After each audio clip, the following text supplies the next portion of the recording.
లేకపోతే ఇది చాలా పెద్ద బ్యాడ్ న్యూస్ అవుతుంది ఇండియాకి. సార్, ఎయిర్ ఫోర్స్ అంటే కేవలం యుద్ధ విమానాలు మాత్రమే కాకుండా యుద్ధ సామాగ్రిని రవాణా చేసేటటువంటి రవాణా విమానాలు కూడా చాలా కీలకం. సో అందుకే భారత్ 80 రవాణా విమానాల కొనుగోలుకు ప్రయత్నిస్తోంది. మరి దీనిపై మీ వివరణ ఏంటి సార్?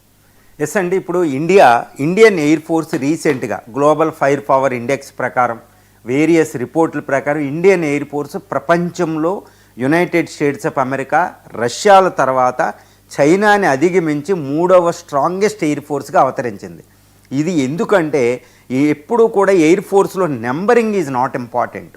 14,000 ఎయిర్ క్రాఫ్ట్లు యుద్ధ విమానాలు అమెరికాకు ఉంటే చైనాకి 4,000 విమానాల దాకా ఉంటాయి, రష్యాకు కూడా ఒక 4,000 యుద్ధ విమానాలు ఉంటాయి. కానీ ఇండియాకి 2,200 దాకా యుద్ధ విమానాలు ఉన్నాయి. అయినా చైనా కంటే ఎక్కువ ర్యాంకింగ్ వచ్చింది. ఎందుకంటే ఎయిర్ ఫోర్స్కి ఎన్ని యుద్ధ విమానాలు అనేది ఇంపార్టెంట్ కాదు, దాన్ని లాజిస్టిక్ సపోర్ట్ అంటారు.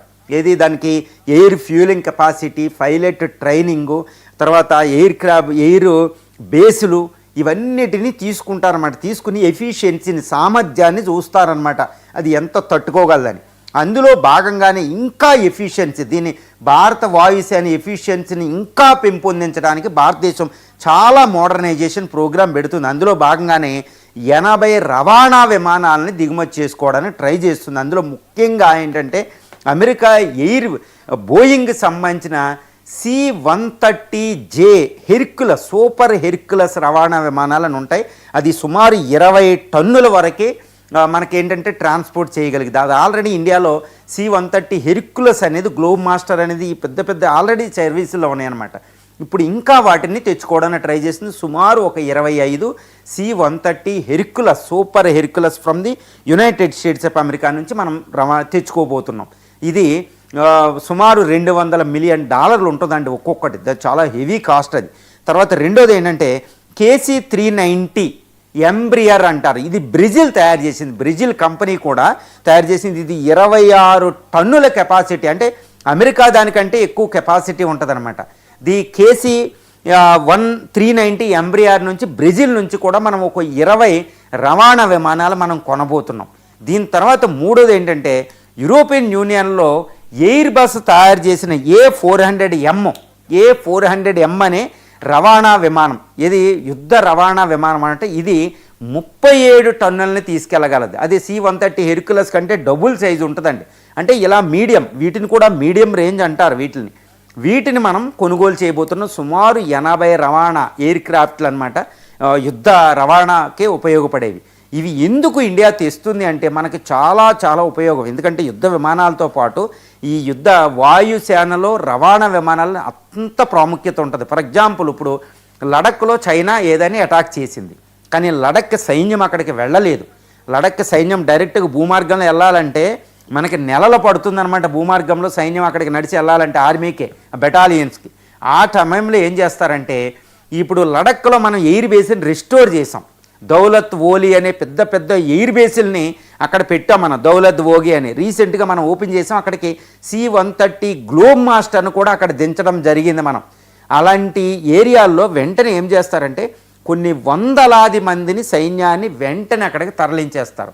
తర్వాత భీష్మ లాంటి, అర్జున్ 72 లాంటి ట్యాంకులను కూడా అక్కడ వెంటనే ఈ రవాణా విమానాలు దించేస్తాయి. అంటే ఏంటి, చైనా సైన్యం ఎలా వస్తే మనం వెంటనే అక్కడ రవాణా దించేస్తుంది. ఇలాంటిదే 1984, 85లో, 86లో ముఖ్యంగా జనరల్ చౌదరి అనే ఆర్మీ జనరల్ ఉన్నప్పుడు, రాజీవ్ గాంధీ ప్రైమ్ మినిస్టర్గా ఉన్నప్పుడు మళ్ళీ అరుణాచల్ ప్రదేశ్లో అటాక్ చేయడానికి ట్రై చేసింది తవాంగ్ దగ్గర.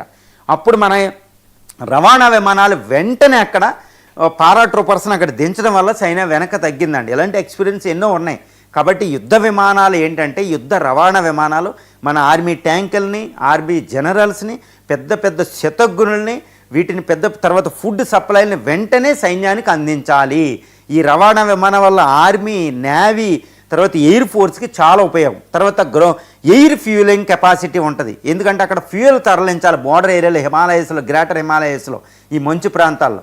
కాబట్టి ఎయిర్ క్రాఫ్ట్లు, రవాణా యుద్ధ విమానాలు ఎన్ని ఉన్నాయో అనే దాన్ని బట్టే మన ఎయిర్ ఫోర్సు, నేవీ, తర్వాత ముఖ్యంగా ఆర్మీ యుద్ధాన్ని చేయగలిగిద్ది. కాబట్టి 4,600 కిలోమీటర్లతో బంగ్లాదేశ్, ఇంకో 4,000 కిలోమీటర్లతో చైనా, 3363 కిలోమీటర్ల బౌండరీతో పాకిస్తాన్తో ఇంకా నేపాల్ భూటాన్తో మొత్తం 15,200 కిలోమీటర్ల పాటు భూ సరిహద్దు ఉంది. తర్వాత 7,516.6 కిలోమీటర్ల కోస్ట్ లైన్ ఉన్నాం. తర్వాత ఇంకా ఐలాండ్స్ ఉంది. తర్వాత ఈ రవాణా విమానాల వల్ల ఇండియా దాటి కూడా భారతదేశం యుద్ధం చేయగలుగుతుంది. ప్రపంచంలో ఎక్కడైనా గుర్తుపెట్టుకోవాలి. ఈ శత్రువు ఇక్కడ నుంచి అక్కడ కూడా వెళ్ళిపోతాయి, ప్రపంచంలో ఓ మూల నుంచి ఓ మూల. అంటే ఇండియా అవుట్ రీచ్ కూడా పెరుగుతుందన్నమాట. ఈ యుద్ధ విమానాలు 60 రవాణా విమానాల కార్గో విమానాలు మనం తెచ్చుకుంటున్నామంటే భారత ఎయిర్ ఫోర్స్ పవర్ అనేది డామినెంట్ డబుల్ అయిపోతుందన్నమాట.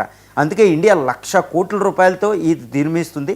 ఇందులో ఇంకొక ముఖ్యం ఏంటంటే ఆత్మ నిర్భర్లో భాగంగా ఈ విమానాలు ఎక్కువ ఇండియాలో ప్రొడ్యూస్ చేస్తారు టాటా కంపెనీస్తో హాల్తో ఒప్పందం వల్ల. కాబట్టి ఇండియాలో డిఫెన్స్ ఇండస్ట్రీ పెరుగుతుంది, ఇండియాలో టెక్నాలజీ తెచ్చుకుంటున్నాం. మన భారతదేశం ఫ్యూచర్లో ఇలాంటి కార్గో అంటే యుద్ధ ఎయిర్ క్రాఫ్ట్లను కూడా మన ఇండియాలో నిర్మించవచ్చు. ఇది ఇప్పటికే లాజిస్టిక్ సపోర్ట్ ఇండియాలో వచ్చింది. కాబట్టి ఇండియా తీసుకున్న ఒక అద్భుతమైన నిర్ణయం. అంటే ఇండియా చైనా అమెరికా రష్యాలతో సమానంగా ఏ మోడర్నైజేషన్ ఆధునికీకరణ ఎయిర్ ఫోర్స్ ఆధునికీకరణ అనేది ఎలా జరుగుతుందో చెప్పే ఒక ప్రబల ఉదాహరణే ఈ 80 యుద్ధ విమానాలని 80 వారు అంటే ఎయిర్ ఫోర్స్ కార్గో విమానాలని దిగుమతి చేసుకోవడం. అది కూడా ఏదో బోయింగ్ నుంచి అమెరికా నుంచి కాదు, ఎయిర్ బస్ నుంచి తెచ్చుకుంటున్నాం, బ్రెజిల్ నుంచి. అంటే ఒకళ్ళ మీద మనం డిపెండ్ అవ్వడంలా ఆత్మ నిర్భర్ అనేది ప్రమోట్ అవుతుంది. లక్షలాది మందికి ఎంప్లాయ్మెంట్ వస్తుంది ఇండియాలో. ఇందులో ఆఫ్సెట్ అనే ఒక అగ్రిమెంట్ ఉంటుంది. కాబట్టి వాళ్ళతో 1,00,000 కోట్లు మనం ఇవ్వం. వాళ్ళు ఆ 1,00,000 కోట్లు వాళ్ళకి మనకిస్తే దానికి కావాల్సిన యుద్ధ విమానాల తయారీలో సుమారు 40% ఇండియా నుంచి ప్రొక్యూర్ చేసుకోవాలి. చాలా ఉంటుందండి. ఒక అద్భుతమైన రీసెంట్ ప్రొక్యూర్మెంట్ అంటే ఆర్మీ నేవీ వీటికి సంబంధించిన డిఫెన్స్ ప్రొక్యూర్మెంట్ పాలసీ అనేది ఇండియా అనేది వన్ ఆఫ్ ది బెస్ట్. ఇదేంటంటే ఇండియా డొమెస్టిక్ ఇండస్ట్రీని కూడా డెవలప్ చేసేటట్టు ఉంది. ఇది చాలా సంక్లిష్టమైందే కానీ ఇండియాకు గొప్ప వరం కాబోతుంది ఈ ఒప్పందం. సరే, ఇక